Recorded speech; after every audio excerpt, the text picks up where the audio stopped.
মাহফুজ আলম, তিনি এক এক সময় এক এক স্ট্যাটাস দেয়। মাহফুজ আলমের নতুন মাস্টার প্ল্যান নিষিদ্ধ হতে যাচ্ছে আরো অনেক রাজনৈতিক দল। তো বন্ধুরা, এইবার এই বিষয় নিয়ে থাকতেছে আজকের ভিডিওতে বিস্তারিত। বাংলা একটি প্রবাদ আছে, 2 দিনের বৈরাগী ভাতেরে কয় অন্ন। আমাদের যে এখন তথ্য উপদেষ্টা আছে মাহফুজ আলম, তিনি এক এক সময় এক এক স্ট্যাটাস দেয়, কিন্তু আলোচনায় থাকে না। গতকালকে তিনি যে স্ট্যাটাস দিয়েছেন সেটা খুবই আলোচনায় এসেছে। তাদের লক্ষ্য কি? তাদের লক্ষ্য কি বাংলাদেশের মধ্যে খেলাফত প্রতিষ্ঠা করা? কেন এটা আমার মনে হচ্ছে সেটা আপনাদের সাথে আলোচনা করছি। আপনারা সম্পূর্ণ ভিডিওটি দেখবেন, তখন ক্লিয়ার হয়ে যাবেন। সে অনেক আগে থেকেই তার বিভিন্ন ভিডিও আপনারা লক্ষ্য করলে দেখতে পাবেন তার মধ্যে একটা খেলাফত ভাব রয়েছে তার কথাই, এবং সে যে হিজবুত তাহরির একজন এজেন্ট এবং হিজবুত তাহরির লোক, এটা অনেকেই রিভিল করেছে এবং অনেকেই জানতো।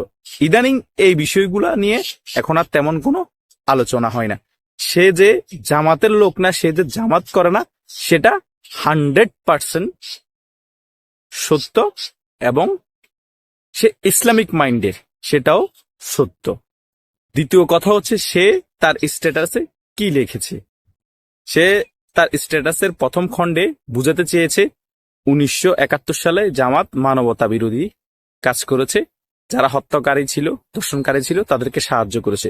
সেই জন্য জামাত এখনো ক্ষমা চায়নি, ইনিয়ে বিনিয়ে বুঝাতে চেষ্টা করছে তারা তৎকালীন সময়ে রাইট ছিল, তাই জামাতকে ক্ষমা চাওয়া প্রয়োজন।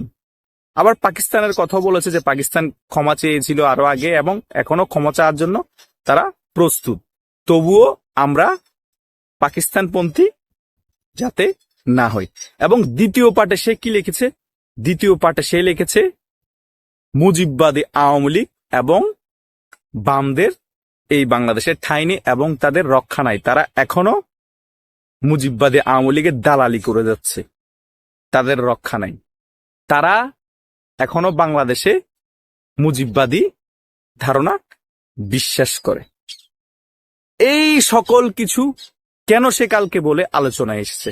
তার মেইন কারণ হচ্ছে জামাতে ইসলাম এবং অন্যান্য ইসলামিক দলকে ব্যবহার করে এবং বিএনপির মৌন সমর্থন নিয়ে, ডাইরেক্ট না নিলেও বিএনপির কিছু অংশের সমর্থন নিয়ে আওয়ামী লীগের কার্যক্রম এই বাংলাদেশ অন্তর্বর্তীকালীনের যারা উপদেষ্টা আছে তারা নিষিদ্ধ করে। এখন আওয়ামী লীগের কার্যক্রম অফিসিয়ালি ভাবে তারা নিষিদ্ধ করে দিয়েছে, তাহলে তাদের কাছে মনে হয় আওয়ামী লীগের চ্যাপ্টার ক্লোজ। দ্বিতীয়ত, কিছুদিন পরে বা আরো কিছুদিন পরে দেখবেন আরেকটা আন্দোলন হতে পারে কিছু বাম দলকে নিষিদ্ধ করার জন্য, এবং এদেরকে বাংলাদেশে আর রাজনীতি করতে দেওয়া হবে না। তাহলে বামদের রাজনীতি চ্যাপ্টার ক্লোজ হবে। এর পরবর্তী সময়ে বিএনপি যখন দেখবে নির্বাচন দিচ্ছে না, দেশে আরো অরাজকতা করবে এবং বিভিন্ন জায়গায় লুটপাট চাঁদাবাজি করেছে আরো করবে, তখন বিএনপির ব্যাপারটা ইস্যু নিয়ে বিএনপিকে দমানোর জন্য যে কোনো বড় একটা পদক্ষেপ তখন তারা নিবে। আমি বলছি না বিএনপিকেও সেম আওয়ামী লীগের মতো নিষিদ্ধ করার পদক্ষেপ নিবে। আওয়ামী লীগের ভয় দেখিয়ে বিএনপিকে চাপে রাখা হচ্ছে, বিএনপির ভয় দেখিয়ে জামাতকে চাপা রাখা হচ্ছে, আওয়ামী লীগকে চাপা রাখা হচ্ছে। সকলে একত্রিত হয়ে এখন আওয়ামী লীগকে চাপে রেখে তাদের কার্যক্রম নিষিদ্ধ করে দেওয়া হয়েছে। এভাবে করে করে করে ওরা একটা একটা দলকে ভেঙে ফেলবে, কোণঠাসা করে ফেলবে, নিষিদ্ধর মতো অবস্থা তৈরি করে ফেলবে। জামাতও তার ব্যতিক্রম হবে না। জামাতকে যতটুকু ব্যবহার করা প্রয়োজন ততটুকু তারা ব্যবহার করবে এবং সবচেয়ে বেশি কাছের মানুষ হিসেবে রাখবে এবং কলিজায় রাখবে একদম লাস্ট পর্যন্ত। কারণ জামাতও যদি রাজি হয়ে যায় খেলাফতের ব্যাপারে, তখন জামাতকে তারা বাদ দিবে না। যদি রাজি না হয়, রাজনৈতিক দল হিসেবে নির্বাচন করে ক্ষমতা আসতে চায় জামাত, তাহলে জামাতকেও তারা খেলে দিবে। এটাই তাদের প্ল্যান, এটাই তাদের একটা এজেন্ডা আছে এই মাহফুজ আলমের মাথায়, চিন্তাধারায়। অন্যান্য উপদেষ্টারা কি চিন্তা করছে সেটা আরেকটা বিষয়। মাহফুজ আলমের সিন্ডিকেটটা চাচ্ছে বাংলাদেশে একটা খেলাফত প্রতিষ্ঠা করার জন্য, শরিয়া আইন প্রতিষ্ঠা করার জন্য। এটা নিয়ে সে ভিতরে অনেক কাজ করছে, কিন্তু ডক্টর ইউনূস শরিয়া আইন প্রতিষ্ঠা হোক এবং খেলাফত প্রতিষ্ঠা হোক সেটা চাই কিনা সেটা এখনো আমরা অনেকেই জানি না। কারণ ডক্টর ইউনূস কমিউনিস্ট টাইপসের, মানে ইসলামী ঘরানা না, এটা অনেকে আমরা জানি, এবং আমাদের উপদেষ্টা মন্ডলীর মধ্যে অনেকে আছে যে তারাও ইসলামিক ঘরানার না। তাই তাদেরকে দিয়ে কি সে শরিয়া আইন এবং খেলাফত প্রতিষ্ঠিত করার জন্য যা যা করা দরকার সকল কিছু করাতে পারবে মাহফুজ আলম? এবং এই হাসনাত আবদুল্লাহর মতো লোকদেরকে দিয়ে, তারপরে সার্ভিস আলমদের মতো লোকদেরকে দিয়ে প্রেশার ক্রিয়েট করাতে পারবে? সেটাও দেখার বিষয় আছে। কিন্তু মাহফুজ আলমের যে থিম এবং মস্তিষ্কে যেসব ব্যাপারগুলো চলতেছে সেটা আমি যা বলেছি এটাই 100%, কিন্তু সফল হবে নাকি হবে না সেটা ভিন্ন বিষয়। আপনারা চিন্তা করলে একদমই ক্লিয়ার হয়ে যাবেন। কারণ সে 100% একজন মিলিটেন্ট, সে হিজবুত তাহরিরের সক্রিয় সদস্য ছিল।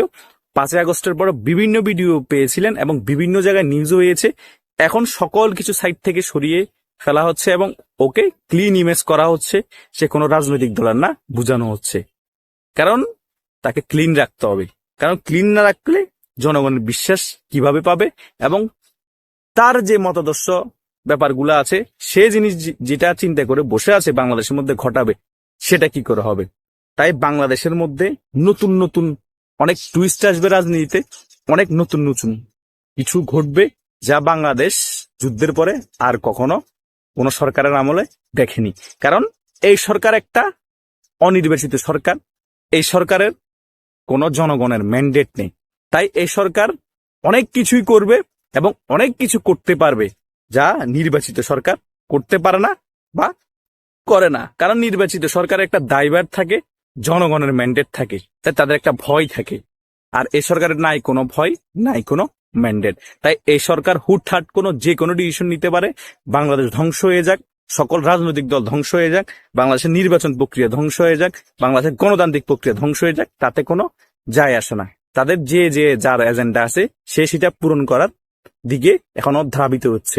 মাহফুজ আলমের একটা এজেন্ডা নিয়ে সে আগাচ্ছে, ডক্টর ইউনূসের কি এজেন্ডা আছে সেটা সে তার মনে নিয়ে আগাচ্ছে, এবং অন্যান্য উপদেষ্টা এবং এই কথিত এনসিপি বিনোদন পার্টি নামক দলটার কি কি এজেন্ডা তারা তাদের মতো করে আগাচ্ছে। তাদের ভিতরেও কিন্তু অনেক গ্রুপিং চলছে, কিন্তু গ্রুপিং চলার পরেও তারা ভয়ের কারণে ঐক্যবদ্ধ থাকছে এবং জনগণকে বুঝাচ্ছে আমরা ঐক্যবদ্ধ আছি। এখন বাংলাদেশের সামনে কোন কোন পদক্ষেপ নিবে এই কথিত মাহফুজ আলমের মতো উপদেষ্টারা এবং অন্যান্য উপদেষ্টারা, এবং বাংলাদেশে কি কি টুইস্ট আসবে রাজনীতিতে সেটা দেখার বিষয় আছে। জনগণকে আমাদের আরো অপেক্ষা করতে হবে, এবং আওয়ামী লীগের যারা সমর্থন করেন তাদেরকেও আরো অনেক অপেক্ষা করতে হবে। কারণ একটা সরকার গণ অভ্যুত্থানের মাধ্যমে যদি পতন হয়, খুব তাড়াতাড়ি কামব্যাক করা সম্ভব হয় না। সেটা ষড়যন্ত্রমূলক গণ অভ্যুত্থান হোক বা সত্যিকারের গণ অভ্যুত্থান হোক, এটা বাস্তবতার রিয়েলিটিটা আমাদেরকে মেনে কাজ করতে হবে এবং দেশে থাকতে হবে। যখন ডাক আসবে, রাজপথে নামার সময় হবে, তখন কেউ ডাক দেওয়া লাগবে না, আপনার অটোমেটিক রাজপথে নেমে যাবেন। কারণ পরিস্থিতি বুঝে এখনো ওই পরিস্থিতি ক্রিয়েট হয়নি। আর রাজপথে নামার জন্য কিছু আনুষঙ্গিক পরিস্থিতির প্রয়োজন হয়, তা অটোমেটিক ক্রিয়েট হয়ে যাবে প্রাকৃতিক ভাবে। কথা বুঝছেন? কারণ তাদের পাপ কিন্তু গাভিন হয়ে যাচ্ছে, প্রকৃতিও তাদেরকে মেনে নিবে না কিছুদিন পর। অটোমেটিক মানুষ রাজপথে নেমে আসবে এবং এদেরকে প্রতিহত করবে। এদের মনে যেসব এজেন্ডা আছে কিছুই সফল হবে না, এটা আপনারা দেখবেন 100%। আল্লাহ হাফেজ, ধন্যবাদ সকলকে। ধন্যবাদ প্রিয় দর্শকবৃন্দু, আমাদের ফুল ভিডিওটি দেখার জন্য আপনাকে জানাই অসংখ্য অসংখ্য ধন্যবাদ। তো বন্ধুরা, এতক্ষণ যে ভিডিও ফুটেজ দেখতে পেয়েছেন, যে উপদেষ্টা মাহফুজ আলমকে নিয়ে যা ঘটতেছে এবং যে বিস্তারিত জানতে পারলেন, এই বিষয় নিয়ে আপনাদের কী মন্তব্য অবশ্যই কমেন্ট বক্সে কমেন্ট করতে ভুলবেন না। আর হ্যাঁ, এমন নিত্য নতুন আপডেট খবর সবার আগে পেতে চাইলে এখনই আমাদের এই পিচ্চি সাকিব ইউটিউব চ্যানেলটি সাবস্ক্রাইব করুন। ধন্যবাদ।